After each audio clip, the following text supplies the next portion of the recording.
제가 이 붉은 어떻게 보면 양복을 특별한 날만 입습니다. 매일 입는 건 아니고요. 그래서 오늘은 특별한 주님의 탄생하신 날이니까 붉은색 양복을 입었습니다. 그렇다 해서 제가 아주 캐릭터가 독특한 건 아니고요. 캐릭터는 아주 노멀한 사람입니다. 예. 서방교회는 이제 성탄절을 12월 25일 날 성탄절로 지킵니다. 동방교회는 1월 6일 지키게 되죠. 그런데 오늘의 본문은 이 교회가 지키는 성탄절, 교회의 주인이 되시며 약속으로 오신 만왕의 왕 되신 예수님이 탄생하신 배경을 우리에게 알려줍니다. 성도 여러분, 오늘의 말씀을 통해서 하나님의 마음을 알고 우리의 구원자 되시며 통치자가 되시는 예수님을 만나는 복된 시간이 되시기 바랍니다. 아멘. 1절 말씀을 함께 읽어보겠습니다. 헤로드 왕 때에 예수께서 유대 베들레헴에서 나심에 동방으로부터 박사들이 예루살렘에 이르러 말하되. 오늘의 이 사건은 유대 헤롯 왕 때 일어난 일입니다. 유대인들은 헤롯을 대왕이라고 일컫지요. 그런데 이 헤롯은 선한 왕일까요? 악한 왕일까요? 어떤 사람들마다 평가가 조금씩 다 다르겠지요. 그러나 성경은 헤롯은 결코 선한 왕이라고 평가하지 않습니다. 기원전 63년에 로마 폼피우스 장군이 예루살렘과 유다를 포함한 팔레스타인 지역, 그 지역을 점령을 합니다. 그리고 난 다음에 유대는 로마가 통치를 하게 되죠. 그러니까 유대 지역은 로마의 식민지가 되는 상황입니다. 이때의 폼피우스는 지역 인물 가운데 유대 땅을 다스릴 수 있는 통치자를 세우게 되는데, 그때 사람이 바로 에돔 사람, 에돔의 나바티안 사람인 헤롯을 지역의 통치자로 세우고요. 그를 유대인의 왕으로 불렀습니다. 근데 이 헤롯은 사실은 유대인은 아닌데 유대인의 왕으로 당시에 불렸다, 이런 얘기를 합니다. 헤롯의 경우에는 기원전 37년에서 34년까지 강하고 무자비하게 유대를 통치를 하게 되죠. 잔인하게 자기 편은 아주 띄워줍니다. 잘 살게 해주죠. 그러나 자기와 반대하는 사람들에서는 그냥 가차없이 잔인하게 살해를 하게 됩니다. 이런 제 어떻게 보면 통치자인 거죠. 기원전 4년 3월에 죽은 것으로 알려집니다. 그런데 예수님 같은 경우에는 학자들에 의하면은 탄생 연도를 기원전 6년에서부터 4년 정도로 보게 됩니다. 그리고 오늘의 사건은 어떻게 보면 이제 이러한 배경 하에서 일어난 사건을 성경은 기록을 하고 있습니다. 그렇다면 동방박사들은 이제 예루살렘을 언제 방문을 했을까요? 하는 거죠. 실제 동방박사들이 방문한 시기는 예수님이 태어난 지 2년이 되는 해다, 이렇게 보고 있습니다. 그러니까 동방박사들이 말구유에 누이신 예수님을 경배하는 것하고는 좀 얘기가 달라집니다. 오늘 본문에서도 보게 되면 예수님이 말구유가 아닌 집에 있는 그 예수님을 섬기게 되는 거죠. 경배를 하게 됩니다. 그래서 태어난 지 2년 정도를 생각을 하는 거죠. 그렇다면 동방박사들은 예루살렘까지 어느 정도 거리를 여행했을까요? 하는 것입니다. 동방박사들이 분명히 이제 예루살렘 유대 땅을 기준으로 해서 동쪽에 있는 그 어떤 곳에서부터 출발해서 예루살렘으로 왔을 텐데, 그렇다면 그 거리는 아마 1450km 정도로 보는 학자들도 있습니다. 그렇다라고 하면은 출발하고 한 수개월 정도, 1년, 길게는 2년까지 보는 사람들도 있는데요. 그렇다면 성도 여러분, 예루살렘은 이제 어떤 곳일까요? 하는 거죠. 이 예루살렘이라는 이름 뜻 자체는 이제 평화의 마을이다, 이렇게 얘기를 합니다. 이 머리 다른 뜻을 보자면 평화의 마을이죠. 유대인들은 예루살렘이라고 얘기를 하고요. 아랍인들은 엘쿠드스, 곧 신성한 도시다 이렇게 얘기를 합니다. 오늘 이 사건하고는 좀 다르지만 사건이 지나고 난 다음에 예루살렘을 중심으로 해서 아랍인들이 쳐들어올 때도 있고요. 유대인들이 지배할 때도 있고 또 이제 기독교인들이 지배할 때도 있죠. 그래서 예루살렘의 역사를 보게 되면 잔인한 피의 도시라고 할 수 있습니다. 그런데 어떻게 여기가 평화의 도시가 될 수 있을까라고 하는 것은 아이러니한 그러한 일일 수도 있습니다. 어쨌든 그렇다면 별을 보고 온 동방박사들, 곧 이 사람들은 이방인들인데 이 사람들은 왜 예루살렘으로 왔을까 하는 것입니다. 근데 1절에서 밝히고 있죠. 뭐라고 밝히냐면은 유대인의 왕에게 경배하기 위해서 왔잖아요. 그러니까 예루살렘은 유대인들이 정치적으로나 종교적으로 중심지가 되는, 그래서 유대 왕이 사는 도시이기 때문에 예루살렘으로 온 것입니다. 정치와 종교의 중심지고 이 중심지답게 예루살렘은 당시에 화려하고 정치적으로나 종교적으로나 인물이 많은 곳입니다. 당연히 왕이 나올 만한 곳이죠, 예루살렘은. 그런데 실제로 왕이 탄생한 곳은 어디일까요? 유대 땅, 유대 베들레헴이죠. 근데 베들레헴을 이제 단어를 분석을 해보면 베드라고 하는 집이라는 단어하고 레헴이라는 떡이라는 단어가 합성어로 되어 있는 게 베들레헴이죠.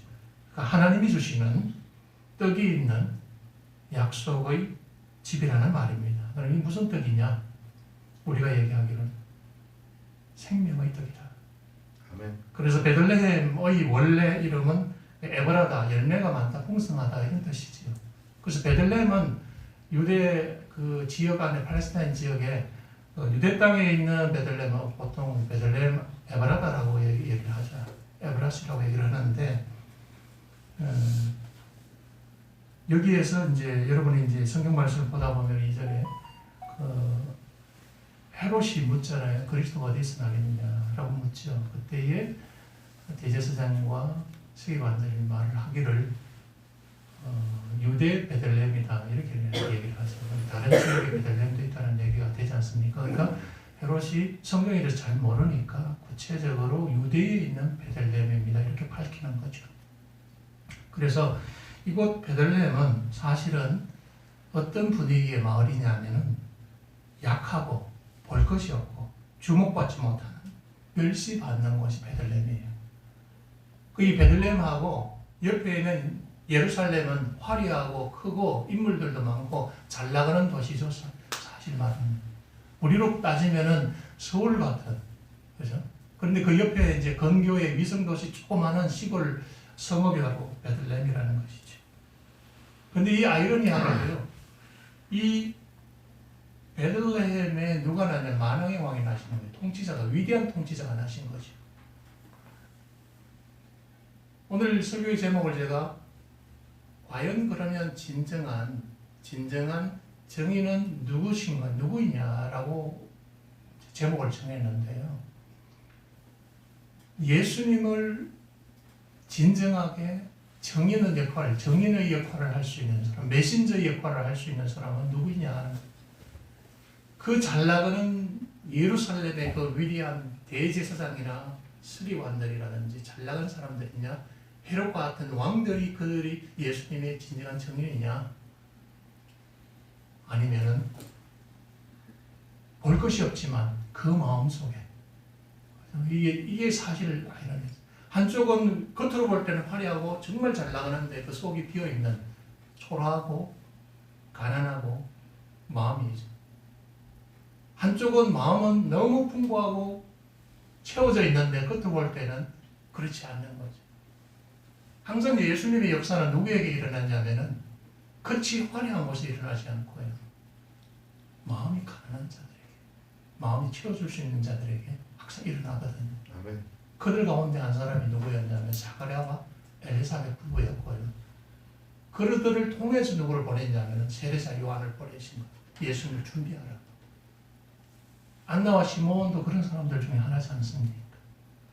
우리 성경 읽어 나갈 때 본문의 시대적인 배경도 보지만 그 속에 헤롯이 가지고 있는 마음과 대제사장이나 서기관들이 예수님을 과연 만왕의 왕으로 받아들일 수 있는 마음의 준비가 되어 있는 사람들이었는가?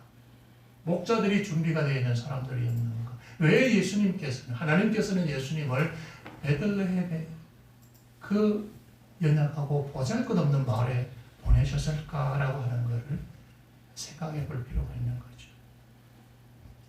그래서 이 보잘것없는 볼것없는 사람들이 만나서 사는 작은 마을의 만군의 주, 만왕의 왕 되신 예수님이 탄생하신 것입니다.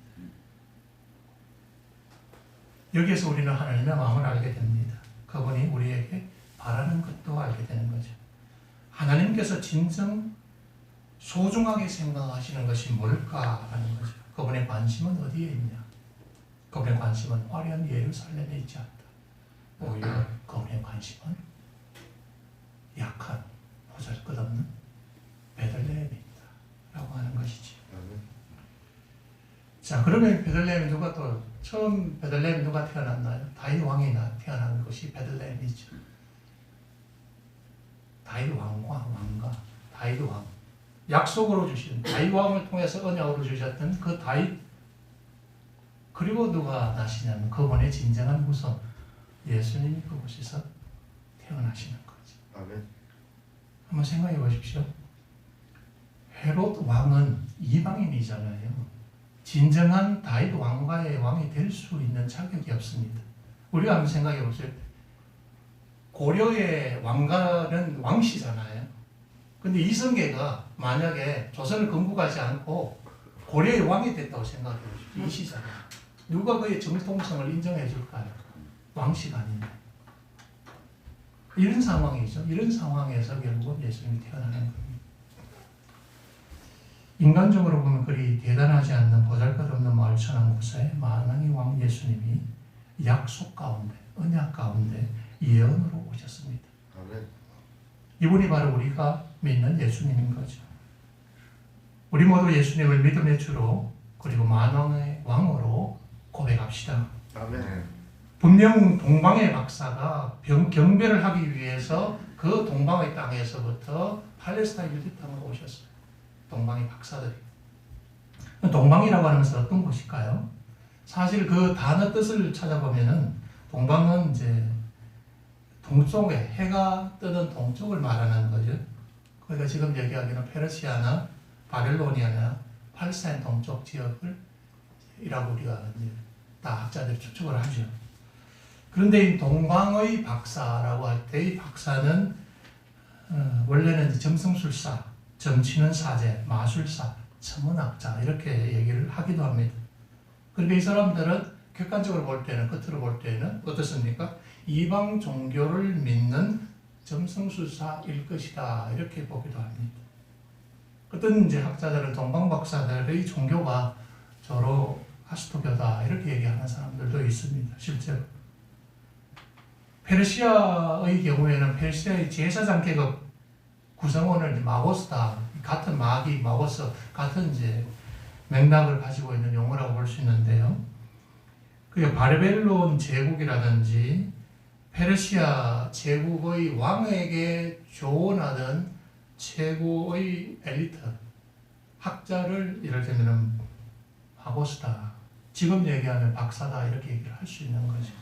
그게 동방 지역에 박사가 왔다라고 하는 것은 오늘날로 따지고 보면 어떻게 얘기할 수 있냐면은 미국의 나사의 세계적으로 저명한 전문가들, 학자들, 집단들이 있지 않습니까? 그 집단들이 별자리를 이렇게 보고는 조선 땅, 북조선 땅에다가 북조선 땅에 예를 들면 김정은이가 통치를 하고 있는데 그 땅에 전 세계를 통치할 수 있는 위대한 왕이 여기에서 났는데 그분을 경배하기 위해서 비행기를 타고 왔다 이렇게 얘기하면 어떻게 될까요? 김정은이 어떻게 가능할까요? 싸시게. 그렇게 얘기해 볼 수 있습니다.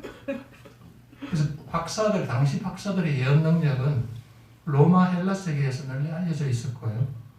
최고의 실력자다 이렇게 알려져 있습니다. 근데 이 사람들이 이제 결국은 동방에서 출발을 했어요. 정말 경배하기 위해서. 그들의 마음을 가지고 정말 위대한 왕을 내가 경배해야 되겠다라는 마음을 가지고 수개월, 1년, 2년이 걸려서 유대 땅을 찾아오게 되는 겁니다. 이 점성술사들은 하늘에 뿌려진 그 혜성이라든지 유성을 별자리를 이렇게 관측을 하면서 그 혜성이나 유성을 보고는 통치자의 몰락을 보여준다고 이렇게 해석을 했고요. 많은 유대인들조차도 별이 미래를 보여준다 이렇게 생각한 사람들이 있었습니다. 근데 이제 재미있는 거는 당시에 로마인들이 우리가 수금지와 목토 뭐 이렇게 얘기를 하잖아요. 태양계 안에 별들을. 그럴 때에 이제 지구가 있고 화성이 있고 목성이 있고 토성이 있잖아요. 그럼 이 토성을 이름을 붙이기를 어떻게 붙였냐면 로마인들이 시간을 다스리는 그리스 신 크로노스 이름을 붙였어요. 그것이 이제 지금 우리가 요즘 영어로 보면 세튼이라고 얘기를 하지 않습니까? 토성을 붙였는데 토성이라고 하는 것은 가지는 의미가 상징하는 의미가 별로 밝지 않습니다. 뭐 어둠, 질병, 가난, 죽음 이런 부정적인 것들을 뭘로 보냐면 토성을 봐요. 그리고 목성을 그리스 신 제우스 있지 않습니까? 로마 같으면 주피터라고 얘기를 하죠. 그래서 우리가 오늘날도 별자리 관측하는 프로그램들이 있어요. 그 별자리 관측하는 프로그램을 보면 그 가운데 별자들이 이름을 적어놨는데 그게 주피터 이렇게 붙여놨습니다.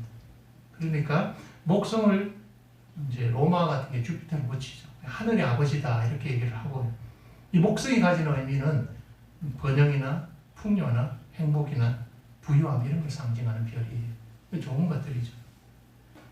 그래서 점성술에서 목성은 어떻게 했냐면 행성들의 왕, 별자리 가운데 왕이다라는 얘기죠.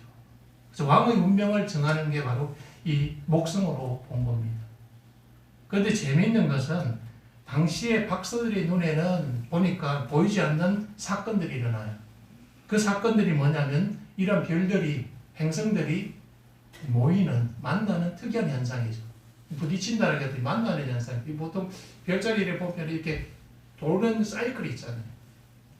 사이클이 있는데 이제 이 태양을 중심으로 도는 사이클이 있는데 이게 정반원으로 도는 게 아니고 나름의 자기의 주기 가지고 서클, 이 궤도를 가지고 돌거든요. 궤도를 가지고 도는데 목성이나 토성이 자기 나름의 이제 도는 궤도를 가지고 있는 거죠. 근데 이런 궤도를 쭉 연구를 이제 하다 보니까 이런 현상들, 목성과 토성이 만나지는 이런 현상이 일어나는 거죠. 그러니까 재밌는 거는 예수님 탄생 시점 당시 곧 기원전 6년에 태어났으면 그 이전에 7년 태어나기 이전이겠죠. 그때부터 목성과 토성이 만나서 함께 있는 일정한 시간 그런 현상이 일어났다라는 얘기죠. 그래서 오늘날 이제 별을 연구하는 사람들이 주기를 가지고 해봤더니 별자리를 해봤더니 그게 한 854년을 주기로 해서 이런 일들이 일어난다라고 얘기를 합니다. 천문학 쪽으로. 그래서 동방 박사들은 왕이 탄생할 것을 미리 이제 태어나기 전에 알았다는 거죠. 근데 이러한 것이 평소에는 일어나지 않는 현상인데 전체 입장에서 이제 그러한 일들이 일어나고 있다라고 하는 것을 자기들이 발견을 한 거죠. 근데 참 재미있는 현상들인데요. 이 부분을 우리가 이제 어디까지 수용을 하고 어떻게 해석을 할지는 좀 논의를 하고요. 어쨌든 이제 이러한 상황을 제가 말씀을 드리는 거고요. 성경은 이 이방인 박사들의 내용을 어디에다가 이 마태복음에다가 기록을 하고 있잖아요. 그럼 왜 이게 추가를 했을까라고 하는 겁니다. 왜 이것을 추가를 했을까? 이 하나님은 어떤 하나님이라고요? 유대인만의 하나님이 아닌 거죠. 지금 약속으로 오실 하나님은 유대인만의 하나님이 아니다.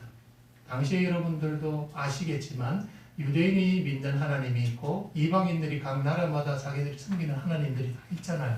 신이 다 있지요. 그런데 유대인이 믿는 이 여호와 하나님은 유대인만의 하나님이 아니고 전 세계 우주를 통치하시는 위대한 하나님이고 그 하나님이 보내셨던 위대한 왕이 오신다라고 하는 그것을 보여주고 싶은 거죠. 그래서 온 우주를 다스리시는 하나님. 흔히 얘기하기로 우리는 일반 계시라고 얘기를 하지 않습니까? 이런 통해서 역사하시는 하나님을 우리로 하여금 발견하게끔 하는 하나님의 그 예수님에 대해서 정인으로 역할을 하셨던 그러한 분들 가운데 한 사람이 이방인 동방박사들, 목자들. 그죠? 그 다음 또 누가 있나요? 세례 요한이죠. 예수님도 예수님 스스로 나는 누구다 하고 밝히시면서 정인 역할을 하시고, 하나님께서도, 성부 하나님께서도 예수님의 정인 역할을 하시죠. 오늘날에 이래서는 예수님의 제자들, 그리고 우리가 예수님의 정인 역할을 하는 사람들이잖아요. 이방인 그 유명한 세계적인 동방박사들을 예수님의 정인 역할을 하게끔 하시는 분이 바로 위대한 하늘의 하나님이시다. 이렇게 말씀을 해주고 있습니다. 그래서 재미있는 것은 하나님을 믿는다고 주장하는 유대의 대제사장과 서기관들은 어떤가 하는 것입니다. 대제사장의 역할은 무엇입니까? 서기관의 역할은 무엇입니까? 결국 하나님을 제대로 섬기는 데 있는 거 아닙니까? 아멘. 그런데 예수님을 경배하는 자리에서 이들이 빠져 있어요. 이들은 새로운 왕이 어디에서 태어날지는 알았죠. 그죠? 알았습니다. 그러나 언제 태어날지는 몰랐죠. 이방인 점성술사들은 어떤가요? 그 별을 보고 위대한 대왕이 태어날 것을 알았습니다. 새로운 왕이 서쪽 팔레스타인 땅에서 태어났음을 알았습니다. 하나님은 유대의 예루살렘에 있는 대제사장, 서기관들의 손을 거치지 않고 믿지 않는 이방인 동방박사들의 손을 통해서 위대한 왕의 탄생을 알리십니다. 그리고 이들로 하여금 유대에 와서, 유대 땅에 와서 탄생하신 그 만왕의 왕을 경배하게 하십니다. 아멘. 우리 또한 동방박사들처럼 예수님을 향해서 경배의 자리로 나아갑시다. 아멘. 2절 말씀을 같이 한번 볼까요? 유대인의 왕으로 나신 이가 어디 계시냐? 우리가 동방에서 그의 별을 보고 그에게 경배하러 왔노라. 자, 여기서 동방박사들은 뭐라고 표현을 하냐면 유대인의 왕으로 나시니 이렇게 얘기를 했어요. 위험천만한 얘기죠. 유대인들은 헤롯이 유대인의 왕으로 결코 인정을 하지 않으려고 합니다. 유대인의 왕이 진정되려면 어떤 계열이 된다고요? 다윗 왕가여야 되거든요. 그런데 이 헤롯은 다윗 왕가가 아니에요. 그런데 유대인의 왕이 되려고 엄청 노력을 합니다. 왜 노력을 하냐면 누구랑 결혼을 하냐면 다윗 왕가 계통의 사람하고 딸하고 재혼을 하려고 하죠. 그런 시도를 합니다. 그 다음에 유대교로 개종을 하기도 하죠. 본인이 너무나 잘 압니다. 이 땅에서는 제대로 대접을 왕으로서 대접을 받고 통치를 하려면 유대인이어야 한다는 거죠. 그러나 본인이 결코 유대인이 될 수는 없잖아요. 에돔 사람이니까. 자기 어머니가 나바티안의 공주였잖아요. 자기 아버지가 에돔 사람의 귀족이었잖아요.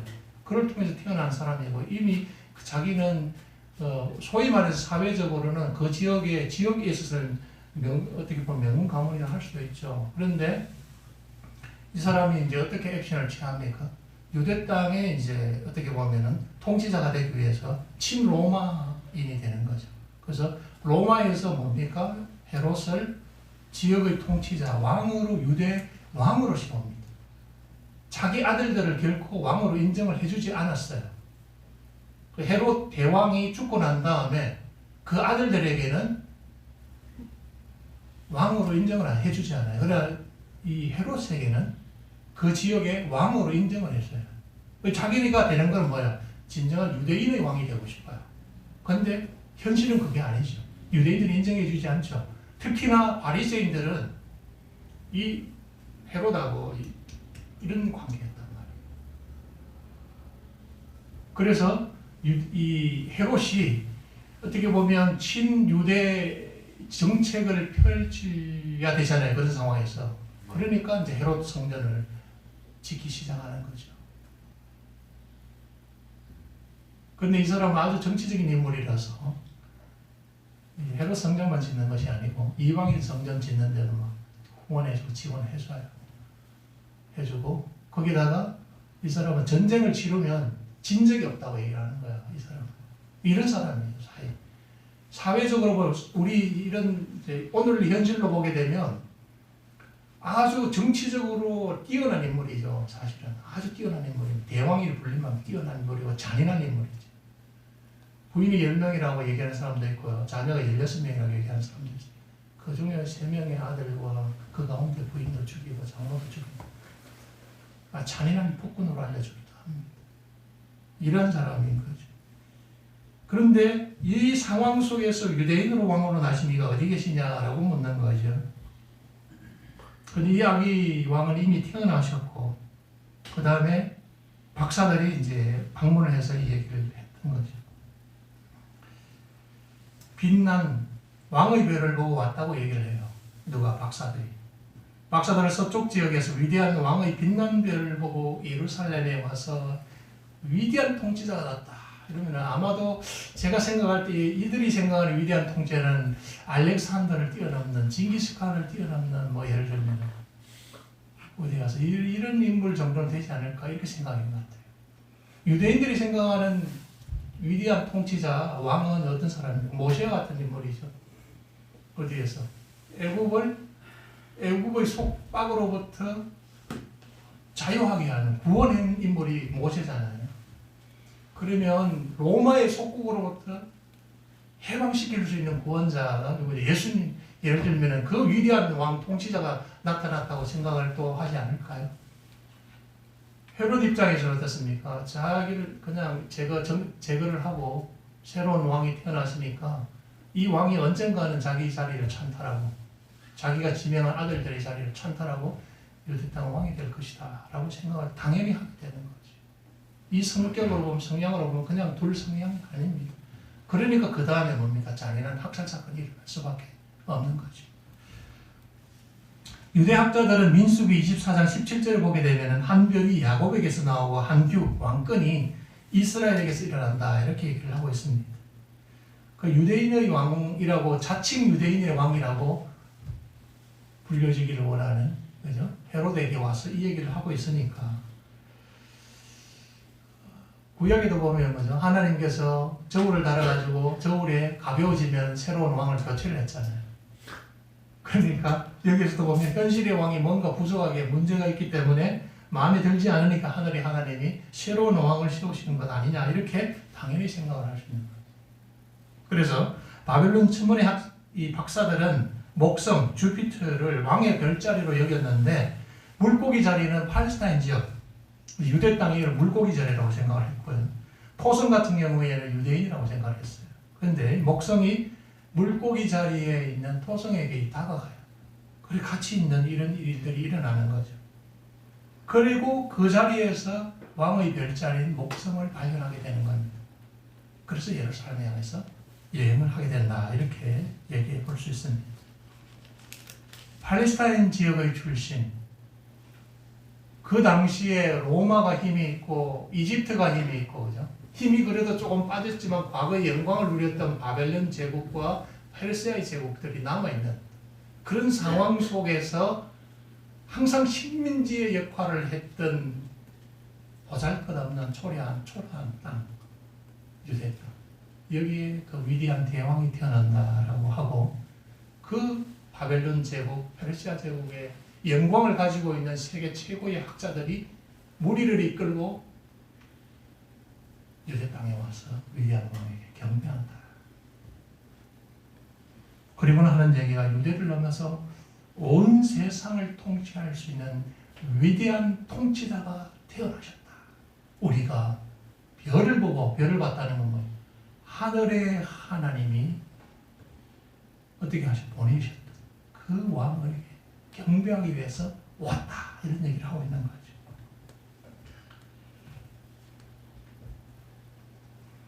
삼 절을 한번 볼까요? 헤롯 왕과 온 예루살렘이 듣고 소동을 했다라고 합니다. 당연히 유대 왕이 깜짝 놀라죠. 그리고 온 예루살렘이 깜짝 놀랍니다. 이 무리의 일행들이 와서 이런 얘기를 하니까 난리가 난 거죠. 종교 지도자들이나 정치 지도자들 입장에서 보기엔 통치자 입장에서는 이것이 아주 뭡니까 현실적으로 아주 민감하죠. 조금 전에 제가 누차 말씀을 드렸습니다. 모두가 난리가 났고 매우 혼란스러웠다라고 표현하고 있습니다.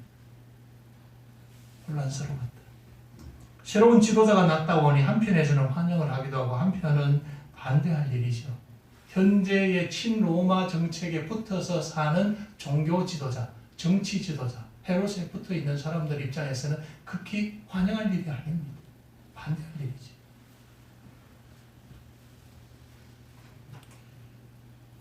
왕이 모든 대제사장과 백성의 서기관들을 모아 그리스도가 어디에서 나겠느냐? 동방박사들은 표현하기를 유대인의 왕이 어디서 나겠냐라고 물었고, 왕이 묻기를 그리스도가 어디에서 나겠느냐라고 묻습니다. 재미있는 표현이죠. 왜 하필서는 유대인의 왕은 된대? 그죠? 그리고 또 아주 앞으로 가면 재밌는 표현들이 많이 나옵니다. 우리 성경을 읽다 보면요, 한 단어, 한 구절 나오는 게 이게 그 마음을 알 수가 있어요. 여기 이런 말씀을 읽을 때 헤롯의 마음이 어땠을까? 동방박사의 마음이 어땠을까? 대제사장과 서기관의 당시에 어떤 마음을 가졌을까? 하나님은 어떤 마음을 가지셨고 그 당시에, 그죠? 이런 것들을 볼 수 있는 대목들이 본문에서 많이 나타나고 힌트를 많이 주고 있습니다. 왕이 누구를 소집을 했냐면 동방박사 와서 그 얘기를 막 하니까 이제 동방박사들 어떻게 하겠어요? 그래 알았어요. 내가 찾아보고 알려줄게 하고 물러나. 그리고 누구를 불렀냐? 대제사장과 백성의 서기관들을. 이러한 사람들은 이제 성경에도 전문가들이죠. 그죠? 전문가들이 불렀어요. 서기관들, 대제사장. 대제사장은 당시에 사두개파가 잡고 있죠. 사도계열. 부유한 귀족계층입니다. 부유한 사람들, 귀족계층이고 사는 환경을 한번 보세요. 예수님 당시에 그 예수님 신문하고 할 때, 그죠? 대제사장들의 뜰이라는 그 많은 사람이 들어갈 정도로 화려하게 사는 사람들이죠. 물론 그 가운데는 그렇지 않은 사람도 있습니다. 누구 같은? 당시에 예수님 당시에 대제사장의 제사장들의 수가 16,000명 정도로 봅니다. 많은 사람들 2만 명까지 보는데 그 가운데 잘 나가는 사람도 있고 또 가난한 사람들도 있잖아요. 그게 세례자 요한의 부모인 사가라와 엘리사벳은 잘 살았을까요? 못 살았을까요? 제가 생각할 때 못 살았어요. 그리고 그 사람들은 자기의 원래 제사장은 주는 싹스를 가지고 먹고 살아야 되는데 그 형편이 안 되니까 산간 지역에 가서 뭘 하겠다. 자기가 먹고 살 건 자기가 농사 지었어요. 특히나 자녀들이 없었기 때문에, 아들들 자녀들이 없었기 때문에 그분들은 그렇게 살았어요. 하나님의 은혜만을 기다리는 사람. 그 하나님의 은혜만을 기다리는 그 부부에게 하나님이 의인이라고 칭하거든. 그 부부에게 세례자 요한을 보내주시는 거예요.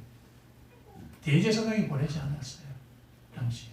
그 파워 있고 권력 있는 사람, 헤롯 왕에게 보내지 않았습니다. 세례 요한. 오늘 본문에서도 이런 걸 우리가 여기서 볼 수 있고요.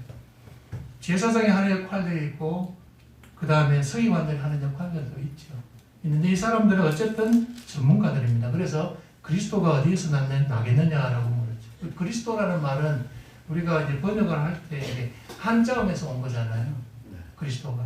그러면 원래 이제 크리스투스하고 뭐 이렇게 쭉 이런 일이 간단하게 찾아보면 나오는데 이것은 오실 통치자가 가진 역할을 얘기하는 거죠. 이분이 오시면은 무슨 일을 하겠냐. 앞에서 유대인의 왕이라는 얘기는 이 왕은 통치자라는 얘기죠. 통치자가 어디서 났냐고 물었잖아요. 그런데 여기에서는 이제 그리스도가 어디서 나겠냐. 우리가 얘기하는 그리스도는 기름 부음을 받은 자라고 얘기를 하잖아요. 그럼 기름 부음은 누구에게 주냐? 통치자에게 주죠. 왕에게 주죠. 하나님의 말씀을 받아서 백성에게 전한 선지자에게 주죠. 그 다음에 제사장에게 주잖아요. 기름을 붓잖아요. 제사장이 하는 역할은 속죄라는 개념이 들어가죠. 그 예수님은 세 가지를 완전히 수행하셨다고 하죠. 어떤? 통치자. 하나님 나라의 통치자, 하나님 나라의 왕, 통치자에게. 두 번째는 하나님의 말씀을 백성에게 전하는, 제대로 전하는 선지자에게는. 세 번째는 무슨? 대제사장. 본인이라고 이상합니다. 예수님, 그분 스스로가 어떤 역할을, 속죄의 어린 양이 되시면서 동시에 그 제사를 진미하는 대제사장, 한 번의 속죄로 끝내는 그 역할을 맡으셨다라고 얘기를 하잖아요. 아멘. 그런데 여기서 본문에서는 그리스도라는 이제 어디서 나겠냐라는 나름의 제 나름의 이제 그 이해는 있지만 이제 시간 관계는 넘어가고요. 어쨌든 어디에서 나겠냐고 물으니까 5절에 보면 유대 베들레헴이다 하고 명시를 하죠. 선지자가 이렇게 기록을 했다 이렇게 얘기를 합니다. 이 유대 베들레헴은 이제 예루살렘에서부터 남서쪽으로 한 9.7km 정도 떨어진 곳이죠. 왕이 태어나려면 예루살렘에 되는데 문제는 이제 여기서 태어났다라는 점, 그 우리가 의미가 있고요. 이 선지자는 미가 선지자인데 미가 5장 2절에서 예언한 내용입니다. 그 미가 5장 2절의 예언 내용을 보게 되면 거기에는 어떻게 얘기하냐 베들레헴 에브라다요. 에브라. 그 유대 땅에 있는 베들레헴을 얘기하는 겁니다. 너는 유다 족속 가운데 작을지라도 이스라엘을 다스릴 자가 내게서 내게로 나올 것이라. 그의 근본은 상고의 영혼에 있다. 이렇게 얘기해요. 그런데 헤롯이 물으니까 대제사장과 서기관들이 뭐라고 대답을 하냐면 유대 땅 베들레헴아 너는 유대 고을 가운데 가장 작지 아니하도다. 내게서 한 다스린 자가 나와서 내 백성 이스라엘 목자가 되리라 하였습니다. 이렇게 얘기해요.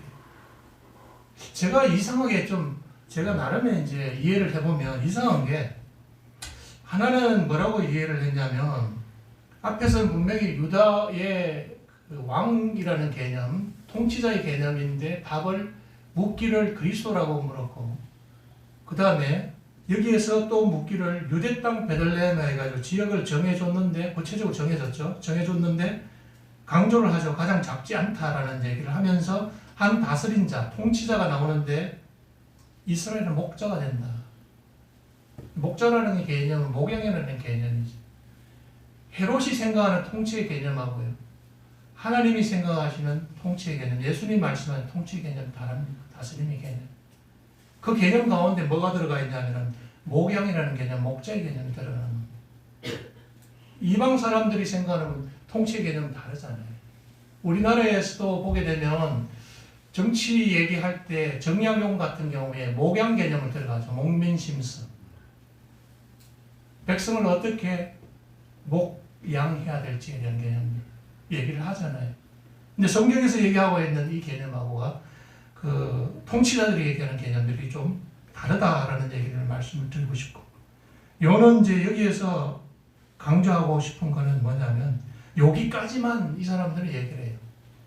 그 그리스도, 예를 들면 자기가 물었을 때 그리스도, 그 통치자가 위대한 왕이 그분의 신분이, 그분의 정체성이 어떤 분이다라고 하는 것을 미가는 예언을 해놨는데 이 예언에 대한 내용을 대제사장이나 서기관들은 헤롯에게 옮기지 않아요. 그 뒤에가 뭐라고 나와 있냐면은 이스라엘을 다스릴 자가 내게서 나오는데 그 근본은 상고의 영혼에 있다.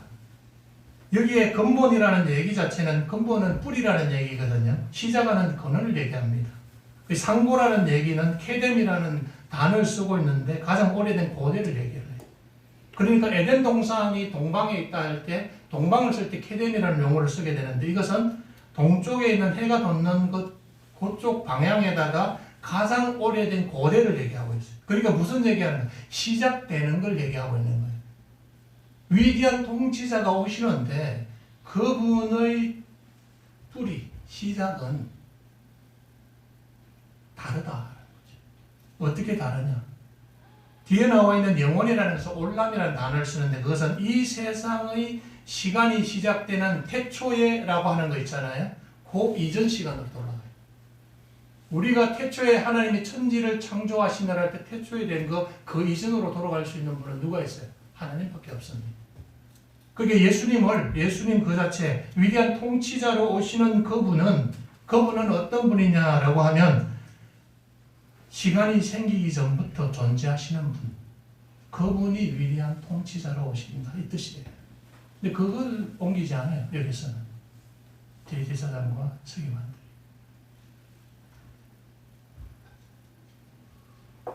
우리가 믿는 예수님은 그분이 그런 분이다라고 하는 거죠. 여기서 왜 예수님이 하나님이시냐 하는 얘기는 태초에 천지를 창조하시니라 할 때 창조된 피조물들, 그 위에 피조물들, 사람을 포함한 모든 피조물, 우주를 포함한 모든 것들, 그 이전에 존재하시는 분이 육신의 몸으로 입고 이 땅에 오셔서 그분의 나라, 회개하라 천국이 가까웠다. 하나님 나라가 왔다. 하나님 나라 너희 마음에 임했다. 라고 할 때 그 예수님, 그 예수님의 첫 출발 시작은 어디에 있다고요? 피조물의 상태 이전이면 뭐 창조주의 상태라는 거죠. 그런 분이 오셨다라는 얘기죠. 그런데 동방박사들은 이걸 몰라요. 헤롯도 몰라요. 예수님이 제자들에게 열심히 설명해줘도 잘 몰라요. 7절 말씀을 잠깐 보겠습니다. 이에 헤롯이 가만히 박사들을 불러 별이 나타난 때를 자세히 묻고, 보세요. 어떻게 불렀다고요? 대제사장과 서기관들이 나갔어요. 그리고 다시 박사들을 부릅니다. 가만히 불렀어요. 몰래 불렀습니다. 은밀히 불렀어요. 그러니까 영어 단계 단어에 보면 시크릿하다. 그렇죠? 모든 역사는 언제 일어나냐 하면 은밀히 일어납니다. 대낮에 일어나지 않아요. 은밀히 일어납니다. 여기에서도 역사는 은밀하게 일어납니다. 박사들을 은밀히 불러가지고는 헤롯이 뭐라고 얘기를 하냐면은 조용하게 처리하려고 하는 거죠. 8절을 보십시오. 어디로 보내요? 베들레헴으로 보냅니다. 그리고 보냈어요. 그리고 말을 합니다. 이르되 아기에게 대하여 자세히 알아보라 하는 거죠. 그리고는 찾으면은 자신에게 뭐하라? 고해라. 그리고는 나도 가서 그에게 경배하겠다. 여기까지는 고하라까지는 받아들일 수 있는데 뒤에 경배하겠다라는 얘기는 아니죠. 우리가 말을 할 때 누가 말을 하면 이게 진심인지 가짜인지 시간이 지나보면 알잖아요. 그리고 그 사람의 역사를 보면 알아요. 헤롯이 지금 왕권을 유지하기 위해서, 그리고 유지하기 이전에 왕권을 획득했을 때, 그리고 획득하고 그 다음을 보면 행위를 보게 되는 그 사람을 알죠. 어떤 사람입니까? 잔인한 폭군. 자신의 왕권을 지키기 위해서 아내도 죽이고 장모도 죽이고 아들들도 죽인 사람이에요. 자기 피부치도 죽였어요. 그런데 하물며 자기 피부치도 아니잖아요. 이 위대한 왕을. 자, 그렇다면 이제 우리가 여기에서 하나만 생각을 해보겠습니다. 헤롯 왕이 꿈꾸는 나라는 어떤 나라예요? 하나님이 이 위대한 왕을 동방박사를 통해서 경배하게 하셔서 보내신 이 위대한 왕이 꿈꾸는 나라는 어떤 나라입니까? 오늘날의 기독교인들, 우리가 믿는 예수님을 믿는 사람들이 꿈꾸는 나라는 어떤 나라입니까? 하나님은 그분에게 합당한 경배를 받기에 합당한, 예수님 아무나에게 경배를 받지 않기를 원하실 거예요. 그죠? 왜 예수님께서는 또는 하나님께서는 자신에게 경배하기 위해서 오는 사람을 대제사장을 허용하지 않았을까요? 서기관들을 허용하지 않았을까요? 동방박사들, 이방인들에게는 허용을 하고 또 목사들에게는 허용을 하고, 이 부분을 우리가 한번 생각을 해봐야 됩니다. 그것이 바로 뭐냐면 하나님이 꿈꾸는 나라하고 세상 통치하는 방식의 나라는 분명히 다르다라고 하는 거죠. 아멘. 천국은 너희의 마음에 있는 영적으로 임하는 하나님의 나라, 공평과 의로. 예수님은 현실 너머에 존재하시고 만유를 통치하시는 이상의 왕입니다.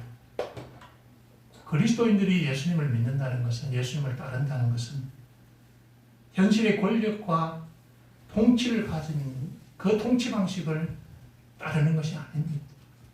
현실 너머에, 육적인 것 너머에서 영적으로는, 이상으로 오는 진실로 우리를 죄 가운데 속박 가운데서 자유하게 하시는 그 하나님, 그 하나님을 믿고 따르는 것입니다.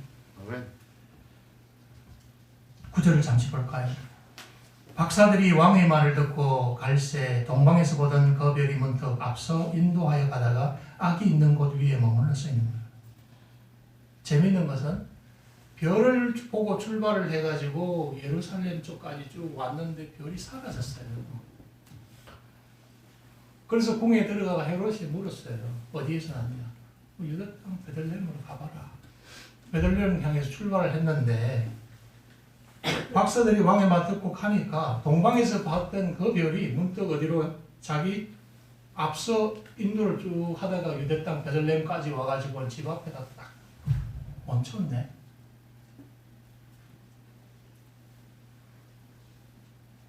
우리가 때때로 예수님을 믿는 우리가 하나님의 인도함을 구할 때 스스로는 자기 스스로는 깨닫는 바가 있을 때가 있잖아요. 아, 이거 하나님의 인도하시는구나.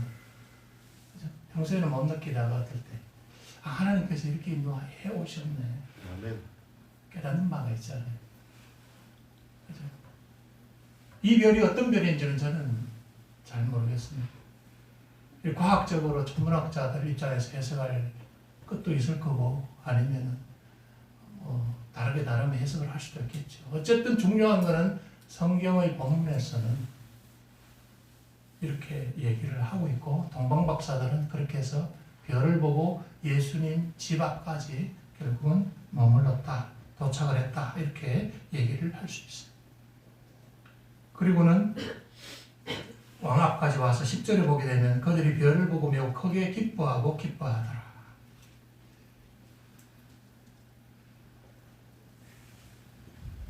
진정한 위대한 왕이 태어났다라고 하면 누가 기뻐해야 합니까? 유대인들이 기뻐해야 되죠. 그죠? 약속으로 오신 분이니까. 언약 가운데 오신 분, 유대인들이 기뻐해야 돼요. 기뻐하고 기뻐하더라 할 때의 대상은 여기에서 이방인 동방박사들이에요. 아이러니죠. 왜 우리는 어떻습니까? 우리가 예수님 믿는다라고 얘기를 하는데 여기에 매우 크게 기뻐하고 기뻐하더라. 이게 단어가요. 두 번, 세 번 막 겹쳐서 반복 계속 시켜요. 예수님이 진실로 진실로 특히 강조할 때 진실로 진실로 아멘 아멘 진실로 진실로 강조하잖아요. 그거 이상으로 강조하고 있는 것처럼 보여요. 기쁨에 대한 표현. 이방인들이 그렇게 하고 있는 거예요. 위대한 왕을 진정으로 자기들이 그 수계를 통해서 이 2년, 3년 내에 걸쳐서 살펴보고 출발하고 온 거잖아요. 우리는 과연 어떤 마음을 가지고 나아가고 있느냐, 하나님 앞에 나아가고 있느냐. 예수님은 우리 매년 크리스마스가 되면, 성탄이 되면 축하 예배를 드리고 하는데 어떤 마음을 가지고 11절에 집에 들어가 아기와 그 어머니 마리아가 함께 있는 것을 보고 엎드려 아기께 경배하고 보배압을 열어서 황금 유향모약을 예물로 드립니다.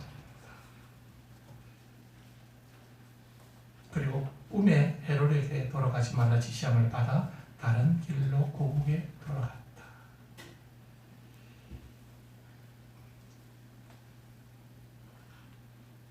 박사들의 방문은 헤롯 왕 입장에서 볼 때 왕권의 몰락을 의미합니다. 박사들에게 특별한 꿈이 주어져서 박사들은 꿈을 해석하는 데 정통한 사람들. 그래서 그 꿈을 가지고는 어떻게 천사, 어떤 사람들이 꿈을 천사로 이해하는 사람도 있었어요. 요셉의 꿈도 천사로 이해하는 사람도 있는데 어쨌든 그 경고를 따라서 다른 길로 가죠. 왜 그럴까요?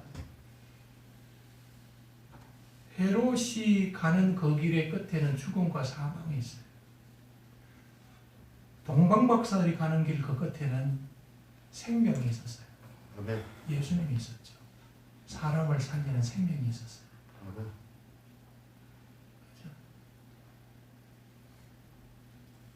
우리가 믿는 예수님 그분은 생명을 주시러 오신 분이고 생명을 주셨고 그리고 우리는 그분의 생명을 통해서 영원히 살 것입니다.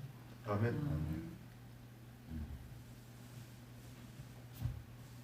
여기서 보면 참 재밌는 우리가 또 상황들을 발견할 수 있는데 시간 관계상 짧게 말씀을 드리면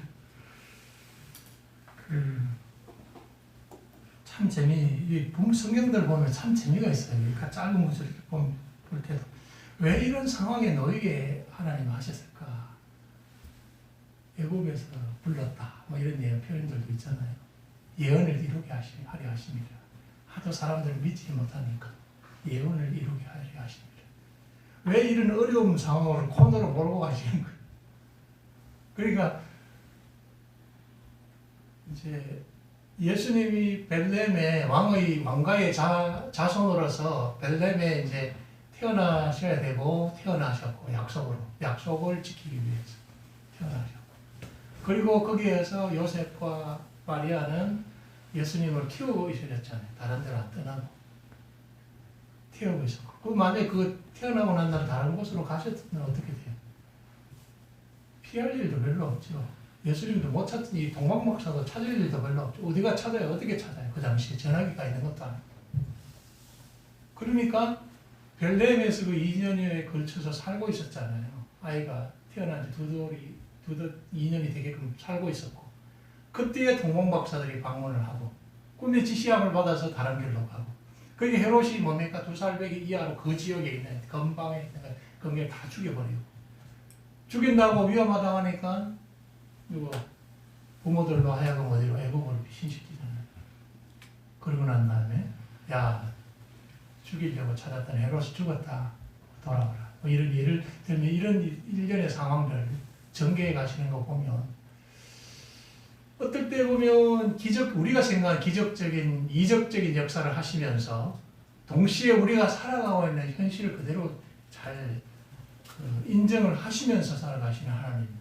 일반 계시, 특별 계시라고 얘기를 하지 않습니까? 이 상황에 같이 놓여 있는 사건들을 우리가 볼 수가 있는 거죠. 오늘의 말씀은 우리에게 교훈합니다. 하나님께서 예수님을 구원자요 위대한 통치자로 이 땅에 보내셨다는 사실, 그 사실을 누구로 하여금 이방인 나라의 이방인 박사들로 하여금 증언하게 하셨습니다. 과연 그러면 누가 주님의 진정한 증인입니까?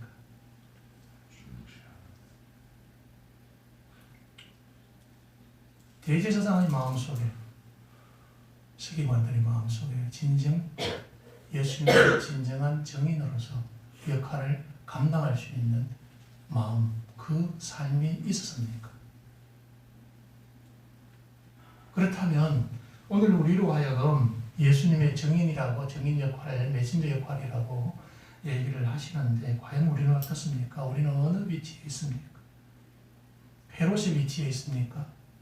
대제사장 서기관들의 위치에 있습니까? 동방박사들의 위치에 있습니까? 아니면 세례사 요한의 위치에 있습니까?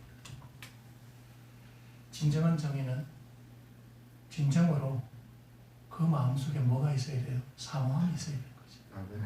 동방박사들의 마음속에는 위대한 왕을 그분의 탄생을 축하하기 위한 기뻐하고 기뻐하는 그 마음이 있었어요. 그리고 그 마음을 삶을 통해서 옮겼습니다. 아멘. 우리는 어떻습니까? 하나님이 오늘도 우리에게 진정한 정인 메신지를 찾고 계시는데 우리 모두 이러한 우리의 마음속에 삶에서 하나님을 사모하는 진정한 마음, 그 삶으로 이어져야 할 것이라고 생각됩니다. 아멘. 성도 여러분, 예수 그리스도를 우리의 진정한 왕이요 통치자가 되시며 구원자가 되심을 믿음으로 고백하며 살아가는 주의 복된 성도가 되시기를 우리 주님의 이름으로 축원드립니다. 아멘. 네, 기도하겠습니다. 우리 하나님의 은혜를 감사를 드립니다.